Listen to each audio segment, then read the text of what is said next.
โดยไปเบิ่งในอาจารย์ก็เจ้าว่าคนบ้านเดียวกันสั่งไปเบิ่งไอ้น้ำอาจารย์เบิ่งลายมือลายหยังสิบ่ล่ะเบิ่งดวงนี่บ่เพิ่นว่าคนบ้านเดียวกันคนบ้านนี้สร้างไว้สร้างชุมลุงนี่บ่สั่งเพิ่นลงก็เจ้าว่าจะยันลืมก็เจ้าว่าให้ไปเที่ยวไปนั่นก็เจ้าให้ระวังเขาเจ้ายันลื่นเขาเจ้าย่านเฮาหังเฮามีลื่นโดยบันหนังบันโยก็เจ้าว่าให้ระวังมองนั่งมองกินข้าวกินน้ำให้ระวังเบิดโดยบ่ว่าดอกเคยเห็นว่าก็ได้เพิ่นสิยันลื่นหยังเฮาก็บ่ได้ร่ำได้รวยอีหยังซ้ำนี้ก็สิยันลื่นกันเอาได้พ่อเอ้ยลูกสาวไปเบิ่งหม้อมาก็จะเบิ่งหม้อดูเขาเจ้ายังว่าจังนี้อันนี้ยันลื่นอยู่หั่นโธบ่แม่นถือเครื่องเนาะมันจับบ่ดีแต่กูมีตรงนี้ก็โห้ย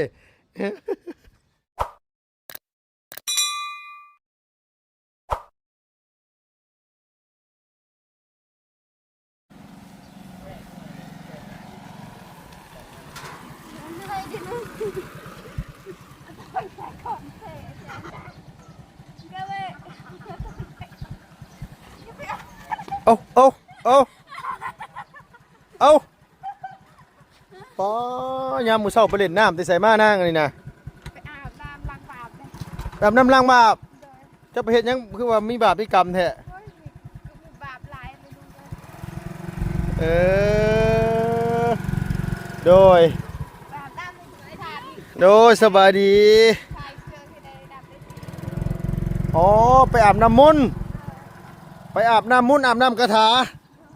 ป๋อแต่ซ้ำนี่ก็ยังปะโทเลยยังสิไปอาบน้ำมนต์เพิ่มอยู่มันก็สักสิบทปะโทใช่บ่ล่ะโดยสบายดีจักขุน้องจักขุ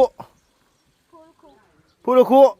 คือบ่อาบให้มันแล้วมันทั่วเลยเอาสบู่อย่าสระผมไปน้ำเอาอันนี้ไปน้ำเลยก็จะมาเคยเลยไปอาบในนี้อาบน้ำพระอาจารย์มาดูว่าอาบน้ำอาจารย์คนธรรมดาเขานี่บ่โดยมองง่ายเพิ่นเป็นอาจารย์อยู่บ้านนี่ก็อาบน้ำแบบนี้มากเลยเขาก็ต้องมาอาบน้ำใหม่บ่นี่อาบไปยังสนามมันก็ต้องบ่อาบไปสัก3 มื้อนี่เป็นไหนมันจังขังแม่นบ่ซั่นน่ะอ้าวอีหลีแล้วมันจังขังเนาะเขาจะไม่บ่ขังได้เฮ้ยไปแต่จักมุ่งล่ะประมาณ7 โมงคนหลายบ่คือคนหลายบ่หลายอยู่จังมาเขาจะมาอาบน้ำมาเลยอาจารย์ดังบ่ดังเติบคนแถวพลุงพลานนี่หูจักเราอยู่บ่จักอ๋อแถวนบอนอะไรบ้านเก่งจิตบ้านแถวนี้กูเจ้าจักมันนะโอ้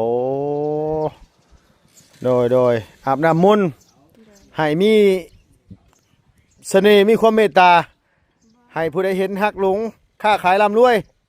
แม่นบ่แม่นอาบก็เจ้าหักก็เจ้าลงเพราะแม่นจังซั่นลูกเอาก็แบบนั้นแหละคันว่าเขาเจ้าบ่ฮักบ่หลงเขาเจ้าสิมาซื้อเครื่องกำโตบ่ซะมันก็บ่ง่ายว่าเมตตามหานิยมแม่นบ่นั่นขนาดคนไปอาบแท้ๆยังบ่รู้หยังอีกโอ้ไปอาบน้ำมนต์ก็อาบซื่อๆดีดอกก็สักตักน้ำอาบอยู่เฮือนนั่นตัวคันบ่ฮู้หยังปานนี้ก็ได้ถ้าแม่ไปใส่คือบ่เห็นแล้วก็ไปอาบแม่ก็ไปคือกันเฒ่าแม่หั่นไดฮะยังบ่ทันได้ไปเบิ่งอยู่เดี๋ยวนี้นะยังบ่ทันได้เห็นอยู่บ่ทันได้เบิ่งหยังอยู่กึว่างามบ่ซะกึว่ามาได้ซะกึฮะโอ้ห่านกึงามบ่ซั่นวะโอ้มันก็ซ้ำนี่แล้วเนาะห่านค่าบ่แม่นข่อยตักเว้าดอกคันว่ามีให้มีหน้านี่จมออกไปทุ่งนาพูดมันก็คักพูดได้นี่น่ะโดยไปเบิ่งในอาจารย์ก็เจ้าว่าคนบ้านเดียวกันสั่งไปเบิ่งไอ้น้ำอาจารย์เบิ่งลายมือลายหยังสิบ่ล่ะเบิ่งดวงนี่บ่ เพิ่นว่าคนบ้านเดียวกันคนบ้านนี้สร้างไผสร้างชุมลุงนี่บ่ ช่างเพื่อนน้องก็จะว่าจะยันลืมก็จะว่าให้ไปเที่ยวไปนั่นก็จะให้ระวัง เขาเจ้ายันลื่นเขาเจ้าย่านเฮาหังเฮามีลื่น โดยบันหนังบันโยก็จะว่าให้ระวัง มองนั่งมองกินข้าวกินน้ำให้ระวังเบิด โดย บ่ว่าดอกเคยเห็นว่าก็ได้เพิ่นสิยันลื่นหยังเฮาก็บ่ได้ร่ำได้รวยอิหยังซ้ำนี้ก็สิยันลื่นกัน เอาได้พ่อเอ้ยลูกสาวไปเบิ่งหม้อมา ก็ติก็เบิ่งหมอดูเขาเจ้ายังว่าจังนี้อันนี้ยันลื่นอยู่หั่นโหบ่แม่นถือเครื่องเนาะมัน จับบ่ดีแต่กูมีตรงนี้ก็โห้ย กำลังไหนประตูเนยโดยจะพ่อสบายดีได้จับไปพ่อแล้วก่อนนะพลาดต้องหันกับพ่อแห้งนะฮะ นับสิบลูกด้วยเนาะ โอ้ยอย่ามาเต้นนับ10เถอะไปโดยสบายดีเนาะมาเบิ่งกันมาเพิ่นเก็บสีห้านน้อยน้องกึไปเบิ่งหมอมาโยไปถามแนวนั้นเพิ่นก็ท่วงไปแนวนั้นแหละให้เว้า ไปแนวของเพิ่นเลยเนาะ เนาะว่า ก็ว่าเพิ่นไปหาทั้งแพทย์ทั้งหมอปัจจุบันนี่ก็เยอะเพิ่นก็สิว่า อ่า เป็นโรคกระเพาะแล้วครับ เนาะ เนาะเนี่ยไปถามว่าเจ้ามาช่วยเหลือเฮ็ดเทือนเฮ็ดชาติให้มีคนยันดื่นมันก็ต้องมีอยู่แล้ว แต่เพิ่นบ่บอกคอยบอกก็ได้ฮู้อยู่ดอกนั่นน่ะบ่ต้องให้หาหมอบอกหรอก ไปหาหมอแล้วเนาะ บ่ต้องให้หาหมอได้ประตูเด้คอยเว้าอีหลีได้ แม่น เว้าเนาะคนเฮาโหไล่มาซื่อๆไผสิบ่สะอ่อนเพราะว่าหั่นดีบ่ดีเขาก็สั่งหั่นแหละว่าง่ายซะคนเฮามันบังเบียดกันเด้มันบ่ได้มา มีสองทางเลย แม่นบางคนเห็นยินดีนำเฮาก็มีว่าเห็นเฮาทุกข์เฮายากเฮาพอมีอยู่มีกินขึ้นก็ดีใจนำเฮาก็ดีแล้วที่ผ่านมาเขาทุกข์เขายากเขาลำบากลำบน ผู้เพิ่นบางดี ผู้เพิ่นบางดีเพิ่นมีจิตเมตตาว่าง่ายซะ ใจบุญกุศลเนาะ แม่นผู้เพิ่นฮู้จักคำว่าเมตตาฮู้จักคำว่าเอื้อเพื่อแผ่เพิ่นก็คิดได้โอ้คันพูดในคิดบ่ได้ก็คือเว้านะย่างกายทางอื่นใส่ก็บ่อยากจะเว้านำพุ่นแหละบ่แม่นเว้านำอย่างแม่นอย่างอยากให้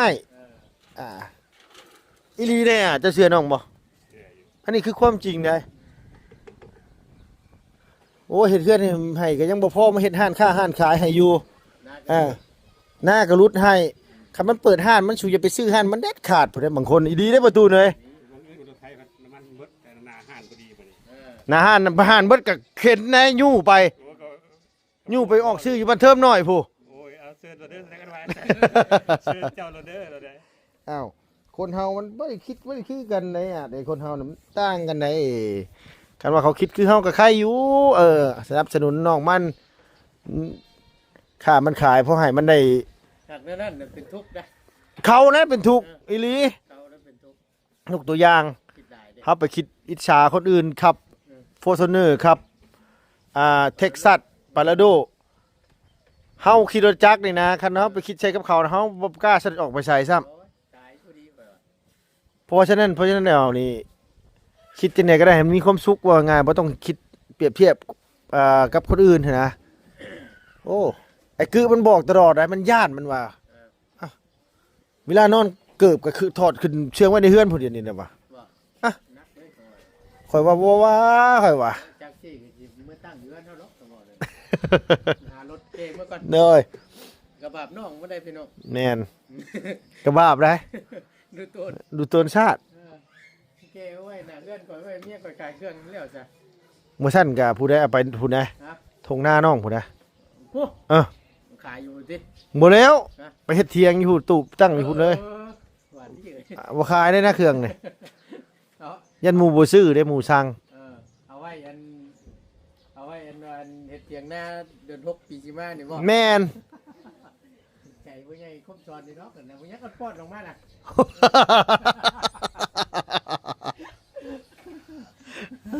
นี่ดีๆเด้อพอหล่อมแหลมอยู่มันมุกหม่ำแท้ โอ้เป็นบ่จักของแซ่บแล้วเจ้าน่ะ บอกไปดีเนาะ บ่จักของแซ่บบ่จักของแซ่บแล้วบ่ตูนเลย เออ ผู้ใดกินผู้นั้นติดได้นั่นน่ะโดยเอาอีหลีเด้อเนาะเพียคำสอนเนาะผู้ใดกินผู้นั้นติดได้ค่อยสิบอกให้หันหั่นน่ะอันนี้เก็บรับสองมาอันมีสบายดีได้เด้อมื้อใดมันก็ผูกแขนมื้ออื่นบ่บ่ตูนเพิ่นว่าเพิ่นสิผูกแขนอันได้สร้างนี่มื้ออื่นบ่หรือว่ามื้อใดนี่ การนี่แหละให้แล้วอัน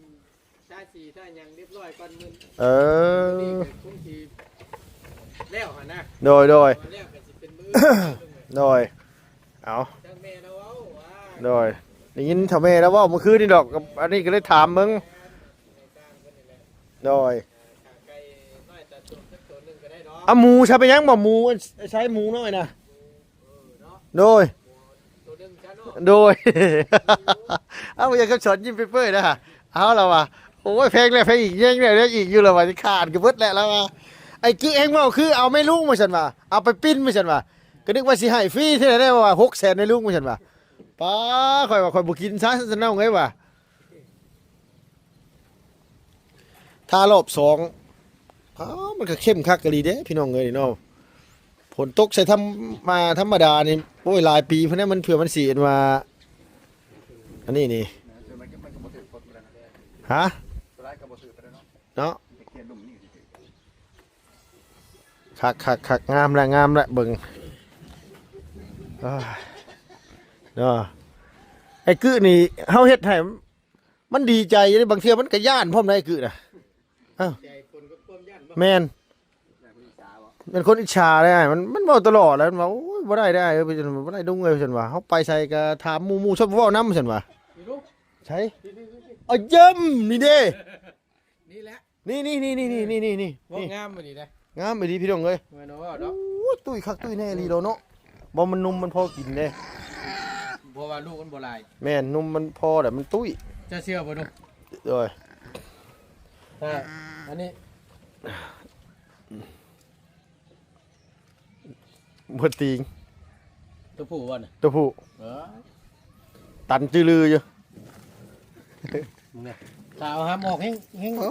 คักกูนี่ได้นี่น่ะ แม่นบ่ เอาลุย เอ เลย อเอาเวลามันเกิดมาแล้วเฮาเอาออกเลยนี่มันบ่ตายบ่ตูน ตาย แม่นบ่ ถอดน้ำเชื่อมันดึงออกแล้วแล้วตัวมันก็บ่ปุยอีก เอ มี อ กินเอาเห็นบ่หมูพันธุ์เพิ่นเลี้ยง โดย อยู่ฝั่งไทย คือเจ้ากรีดเป็นบ่เจ้านี่ เป็นมันก็มีมีดจับขาอันปีนท้องมาจับมาโลดข่อยสิเฮ็ด เออ ปัดแล้วก็ดึงออกมาละ โอ้ ฉีดยาแก้อักเสบใช่แล้วก็ทิ้งเจอพ่น โดย แค่นั้นประมาณ3-4มื้อตกเก็ด เศร้า เกี้ยงบ่ลื่นอยู่ อืม ตัวผู้กับตัวแม่แนมกันชอบบอกพุ่นน่ะ ตันจือลือ โอ้ตัดหางแน่นี่แห้งคักเลย โอ้ยหมู่บ้านเฮาบ่ตัดได้ห่างกับแล้วคาบหนึงพุ่นได้ห่างนะ แม่นอยู่โอ้ยยังได้อันเพิ่นตัดเฮ็ดกระรุ่นนั่นที่แรกข่อยก็ว่าเป็นหยังก็บ่เคยเห็นเด้ โดย หมูมันคือตูงใหญ่คือหางสั่นแท้ตัวอ่ะเพื่อที่ได้ไล่บัดพอไปเขาเห็นแล้วมันตัดจบไปประมาณขอมือหนึ่งบ่หรือสองขอมือนะ โดยเพิ่นเป็นหยังสาเหตุเพิ่นหยังตัด บางเทื่อก็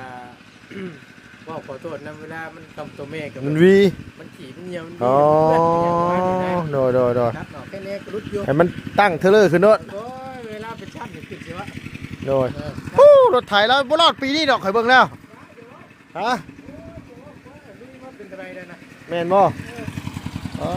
รุ่นแน่น่ะ รุ่นลูกลำบันแน่เนาะว่าคันเปลี่ยนลิ้นมันก็ใครอีดอกบ่เปลี่ยนสักลิ้นมันก็มันนี่น่ะ นั่นแหละอันตายไปแล้วพอยอดเนาะลากไป โอ้คักพี่น้องเอ้ย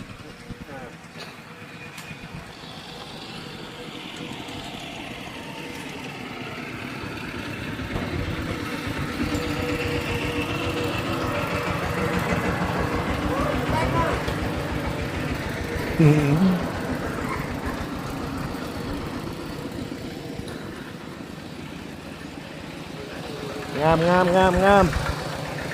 ยอมรับโอ้ยถ้ามีโครงการนี่สิโทรหาไอ้บุญมีดอกไปจ้างให้บุญมีไปเฮ็ดได้งามดีรอพี่น้องเอ้ยชุดยอดสีมือ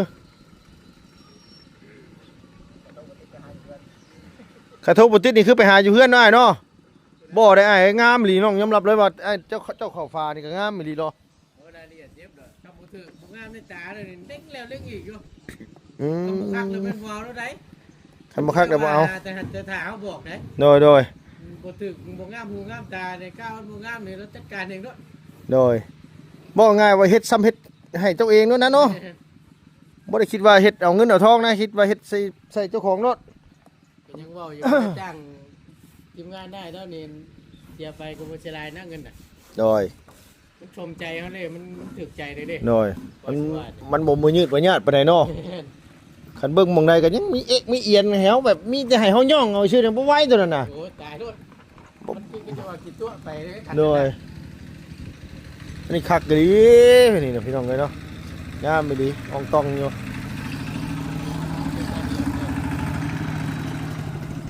คักยอมรับงามไอ้คือมางามบ่ลุงบ่ซั่นห้านเฮาบ่ซั่นโอ้งาม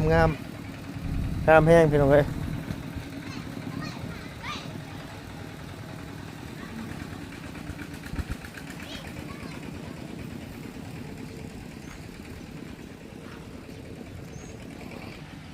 เอาจะหน่อยก็ได้เมื่อแล้วอ้ายเอ้ยอดใจรอจะได้ก็ได้เมื่อละบ้านก็ได้คิดฮอดบ้านบ่ไอ้อาดนี่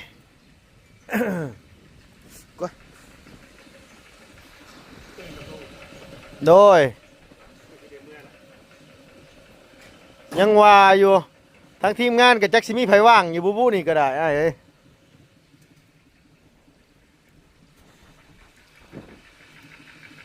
อ๋อต้องผสมน้ำเปล่าน้ำบ่อ้ายบ่มันสีนี่มันบ่ผสมเทนเนอร์บ่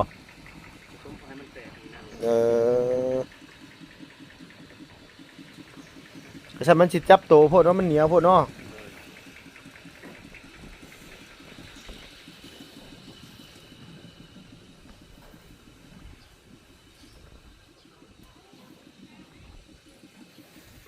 สีเลือดหมูแม่นบ่ว่าตูน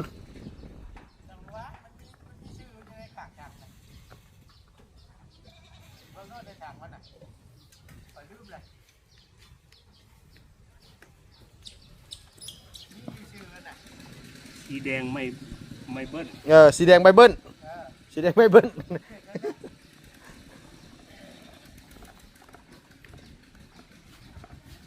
Bayan ke waktu nang berinaan. เอ้าเห็นมากลับมาเลยเด่นเขาในเฮือนมิจิลีอยู่เนาะโอ้ยบ่ได้คิดว่านอนสิให้คิดว่าหยังซะน่ะบ่ปากบ่จริงจะคำโอ้ไปพาไปหาเขียดได้อยู่ห้วยผู้ปะ ว้าวอีหลีได้นี่ไปหาอยู่หากินได้เนาะประตูเนาะ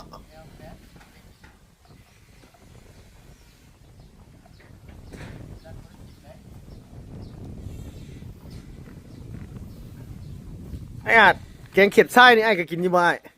บุคคลปานใดเลยลูก บ่กินบ่ กินอยู่แต่ว่าบุคคลปานใด บ่มักปานใดกบเด้อฮะกบกินบักออมกบออมหยังสิ กินอยู่ลง กันออมกบนี่กินได้เนาะ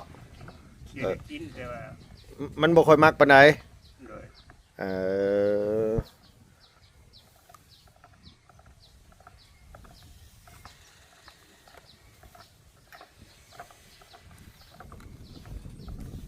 คนไปคนมากก็เริ่มนี่แหละพี่น้องเอ้ยนี่สีเริ่มเปลี่ยนไปเนาะ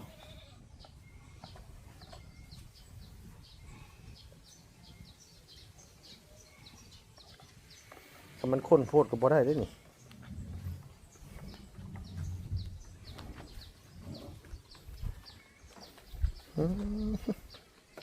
เป็นคลองน้ำไว้นะแน่ๆอะไรมันเป็นคลองน้ำ บ่แม่น บ่ บ่แม่น บ่แม่นบ่ บ่ เป็นก้นข้างในมันจะเป็นผ่าเลยคือผ่าเนี่ย เป็นใกล้ๆป่าแล้วเนาะ เก็บคักอีหลีพี่น้องเอ้ยยอมรับเลยงาม คันสมมุติว่าเฮาเฮ็ดเฮือนนี่น้อยมันมีแบบว่าเฮาทาก่อนเฮาจังใส่นี่มันคือสิคักกลัวบ่เจ้าวะทาไม้นะทาไม้ก่อนน่ะจังไปใส่ตะปูสินะ กระเก็บคือเขา แล้วเก็บ เวลาตอกตะปูมันดำมันเปื้อนไงเก็บ อ๋อก็เก็บหูตะปูคือเก่าเนาะบ่สมมุติว่าเฮาอยากให้มันงามนะเฮาทาแบบเป็นแผ่นเป็นแผ่นเป็นแผ่นมาเลยสิเนาะประตูเนาะ ซึ่งเป็นงานเก็บใส่ลุงสีก็จันกัน ว่าไงเฮาทาตามหลังซะเนาะ ถ้าตามหลังแต่ว่าถ้า ก็จะเก็บคือเก่า นี่นะคือแฟนลมนี่คือกันถ้าแล้วก็แล้วมันว่าตอกกันจับมันนี่คือจับมือเก็บอีกนะ อืม แต่ว่ามันก็สิง่ายกว่า มันก็ง่ายขึ้นนิดนึง โดยโอ้ป๊าดโตตลาดน้อยเคลื่อนที่ประตูเอ้ยแม่ไปซื้อผักบัวไว้น่ะซื้อผักบัวไว้ได้ เมื่อยังปลูกเต็มชวนอยู่ เต็มชวนกับบ่ทันได้ใหญ่แม่นบ่ โอ้ยจันบุรีแก้วไทยนั่น เออโดยบักแตงก็มีซื้อตำไปเบิ่งไป ตำแตงบ่ โอ้ตำบักแตงนะประตูเอ้ยโอ้ บ้านเมืองทุกคำไว้ยังมีไปใช้ดินี่ เออโพดโพดซะติบ่สิรอแต่ผู้เดียวแท้เดี๋ยวนี้เฮ้อ มาเลยลูกมา โอ้มาสร้างเป็นแท้เสมอนี่มาเป็นไปทั่วที่ทั่วแดนแท้ เอายังเบิ่งเอาปลาทูกันยังปลาทู อืมปลาทูนี่เบานะปลาทูนี่มื้อนี้ตั้ง เอายังมา มื้อนี้ตั้งใจว่าสิว่า มาเกี่ย ล ว งไปหาอันว่าเขียดจะหน้ามา ปิ้ง ออมใส่พักอันว่าอีแฮดอยู่นี่ เนี่ย โดย ใส่ตับนี่มาเกี่ยง มะเกี้ยงอันนี้หมักแตง มาแตก เดี๋ยวทุ่งเดียวนี่บ่ เดี๋ยวทุเรียนมันใส่ เอาหมักแตงนี่นะพ่อ อันนี้เลย ฮะ เกี่ยงหวาน มะเกี้ยงบ่เอามะเกี้ยงอันนี้ นางอบ หนัง นางงัว หนังงัว ปิ้ง โอ้โด กิ ย นแห้งหมู สิแห้งหมู อันนี้ปิ้งไก่ โดยอยากตำหมักแตงซื้อๆดอกบ่นี่นะ เอา โดยคืออันว่ามีหมักนาวอยู่บ่เฮ้ย กับพักนี่ หมักนาวยังบ่ นี่ผักหอม มีแล้วปลูกแล้วพอเต็มอยู่พุ่น ขนมไข่มีต้มหวานมีปลาทูอันนี้ผักกาดดอกลวกกับแก้ว โอ้ผักกาดดอกนี่แกงใส่หยังคือผักกาดดอก ได้ นี่ เบิดหมอนี่เฮ็ดไปได้ก็ได้เบิดคือกินให้เบิดหมอนี่ เอ เฮ็ด อ ไปได้กินก็ได้เบิดสิต้มสิลวกสินึ่งก็ได้ครับสิเกี่ยว กำเท่าไหร่ก็พอ ฮะ กำเท่าไหร่นี่เออ 1 2 3 บ่เอา2 กำเอา2 ก 5 6 6มัด ำเอา2 มัด 2มัด โดยเอา2 มัด2 มัด 2มัดหลายคน โอ้ยอันนี้ มันใหญ่ได้ลุง บ่ได้ซั่นนี่นั่นของตลาดแล้วนี่เอามาจากตลาดแล้วนี่กัน โดย ซื้อมันเขาก็3มัด10แม่นบ่ โดย เขาที่มัด5นี่กัน5 โดยเอา2 มัดแต่พอแล้วพ่อเพราะว่าอันเฮาสิลงไปหาเขียดอยู่ห้วยอยู่มาแกงใส่อันว่าอันนี้โดยนั่นแหละบ่แม่นหยังได้สิซื้อมาเฮ็ดหยังฮู้บ่สิซื้อมาแกงใส่อันว่า ขนมว่า นี่ นี่กระปุ่นนี่ปุ่นรถไถเอา15,000ไอ้โลนึงให้เขาตำ เอามา 15,000วันจีนนึง หมักนาวมีบ่หมักเด่นมีอยู่บ่หมักเด่น มักเล่น บ่ ยังเหรอมากระสือยังแล้วหมักนาวเล่นอันนั้นเพิ่น15,000กีบใช่ไหม ทั้งเบิดทั้งมวลเท่าไหร่นี่นะ อะไรเอา หมักแตงเท่าไหร่ 10 10 20 35,000อ่ะ โดย ขนมเอาขนมบ่ต่อบ่ยังเหลือมัน บ่นะพอแล้วสำนั้นแหละโอ้ยเนาะไว้ให้เฮาซื้อยาตายกินแน่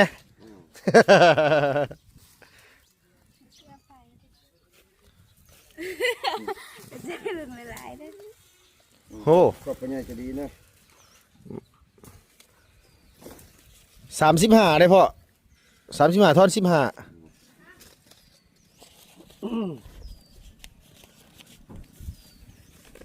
ใจกับใจ โดย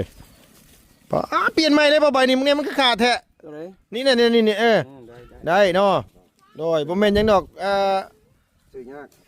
มันบ่แม่นว่าซื้อยากดอกบางเทื่อมันอยากอายซื้อ อันนี้ไปชื่อน้ำมันแล้วแบบ โดย นี่คือจะดีจะปลอดภัยอยู่ โดยโอเคขอบใจหลายๆพ่อขอบใจหลายๆโดยเอาพี่น้องเอ้ยเนาะชื่ออันว่าพักกับบักแตงไว้ตำข้าวปุ้นน้ำมาสั่นว่าไว้สู่กันกินย่ำเที่ยง แต่น้อยก็หิวได้นี่พี่น้องโมเมนต์หยังดอกเนาะบ่ทันได้โดนไอ้มีกินข้าวเช้าแล้วบ่ไอ้กินแล้วเนาะโดยคันอยู่ในนี่ก็มีแต่ลูกหนวดผู้เดียวนะบ่ทันได้กินข้าวเช้าเบิ่งนี่แต่ก็บ่เป็นหยังดอกแล้วใครแน่ช่วงนี้แล้วอดได้อยู่โดยมา ต้มปลา กินต้มปลานี่ดิพี่น้องเอ้ยข้าวปุ้นได้สำนี่แหละพอละพี่น้องเอ้ยเนาะตื่นได้ดีกว่างู เป็นอย่างนุ่งหนวดกินแล้วข้าวนะ ฮะ กินแล้วข้าว ว่าจะกินสบายดี เอาคือว่ากำลังสิกินซื้อมาใช่บ่ ซื้อแล้ว โอ้ ซื้อ เล่น ผมนี่ เอาโอเคชนะเอาสบายดีป้าลุงเด้อชนะเอาเนาะพี่น้องเอ้ยเล่นออกไปซื้อห่อส้มหมายความว่าฉันบ่ทันได้กินข้าวป้าตัวฝ่าวน้ำการน้ำงานดีๆหรอเอาขอบคุณในลายพี่น้องเอ้ยอยู่ดีมีแห้งอย่าเจ็บอย่าจนลำไปรวยสุขภาพพาไว้แข็งแรงต้นตรงๆนะพี่น้องเด้อกระเป๋าเงินกระเป๋าทองปีใหม่เข้ามานี่ก็ให้ร่ำให้รวยให้ประสบความสำเร็จในท่าที่การงานทุกสิ่งอย่างค้าขายง่ายมือหยังก็ขอให้เฮงๆปังๆเนาะสำหรับคลิปนี้ไปแล้วพี่น้องบ๊ายบายสบายดีเด้อ